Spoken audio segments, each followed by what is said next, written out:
just because you're eating plant-based doesn't mean that it's healthy. And even if you are, which we've seen with a lot of these ex-vegans or whatever, even if you are eating the cleanest food, only like, the most organic lettuce and only, whatever, it still doesn't mean that that it's a healthy diet, because you could still be missing out on a lot of nutrients or calories, which is a big one for a lot of people. So, but yeah, you're right. It is a phenomenon. And, What do you feel about that? I know it's weird because I've been vegan for 10 years. And, I started transitioning, it was probably about 12 years ago now. And, I've never seen this either. But at the same time, in the last, 4 years or so, I've never seen veganism exploding like it has. True. So with increased numbers, you're going to see, people who are dropping off. Right. And as time goes on, you're obviously going to continue to see more people drop off, just because it's, it will be tough for some people. It's not, for me and you, it's fairly easy, but it's, it depends on where you live and the support that you have around you.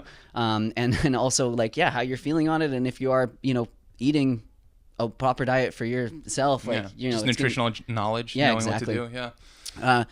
But yeah, no, it's super interesting, and I hope that more and more people realize that you don't have to listen to a public figure who claims something and just take that at face value and just believe what they're saying. It's important for everyone who's watching, who's like interested in optimizing their health and living a plant-based and vegan lifestyle. I think it's important to be critical to everything, even what we're saying. Like, do your own research as well. Like, don't just take other people's word for it. But what would you, like you mentioned, not getting enough nutrition, even though you're eating whole plant foods, that would, I think, surprise a lot of people, because you hear, whole foods are the best, kind of foods, and we should stay away from processed foods. So what makes a, whole food diet nutritional deficient? Well, first of all, like, if you're not getting in enough calories, that's the big one. And I think a lot of people just don't realize how much more calorically dense things like meat and cheese and eggs are than plant so foods. Much more. It's like, if you look up like how many, what 100 calories of cheese looks like versus what 100 calories of sweet potato looks like, it'll blow your mind, right? You got to eat a lot more.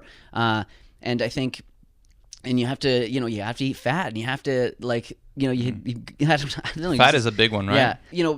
Plant foods are just, for the most part, most plant foods, the average of them is low in fat, high in carbohydrates, and fairly low in protein, but whatever, a moderate amount of protein. But I think people take that to the extreme, and they think that they have to focus on eating low fat. Yeah, and avoiding everything else. Yeah, right? and I, when I transitioned to veganism, I watched Durian Rider, and I was watching Dan the Life Regenerator with the Master Plan, Dan McDonald. Right.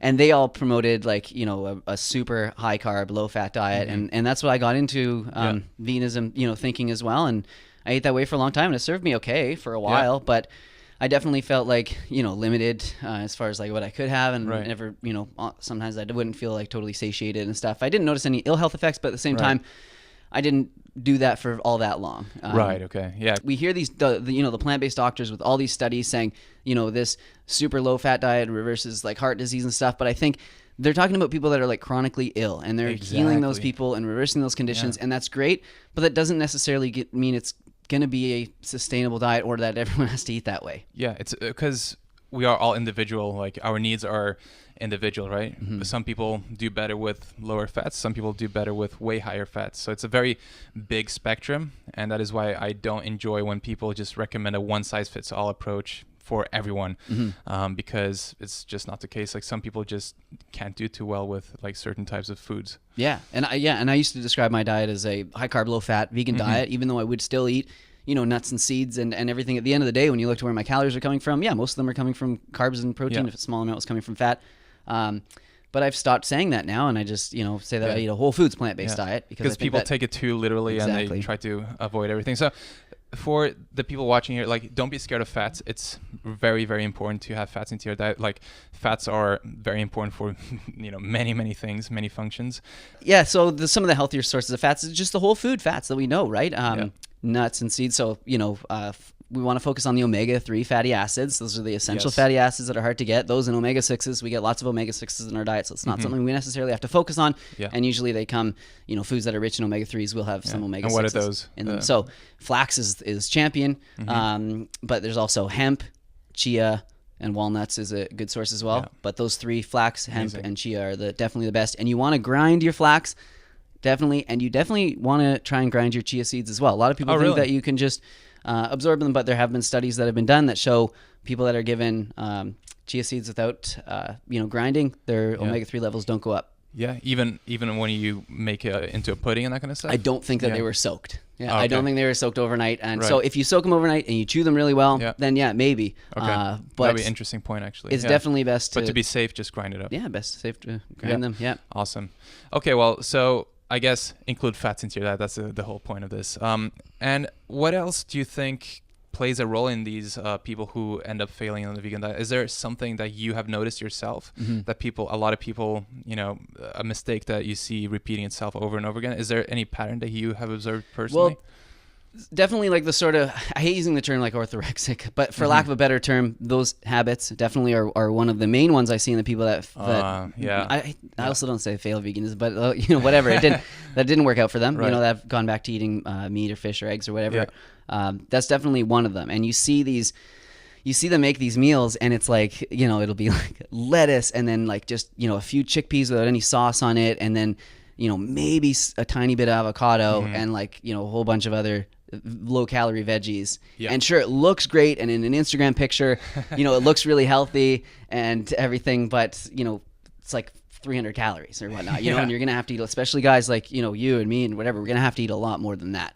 Oh yeah, for sure. So that's one of the main things that I see, and I think there's a lot of pressure for people online to make those meals that do look really healthy, and that no one can say that doesn't, that's not healthy, because it's friggin' all green, it's all whole foods, mostly raw.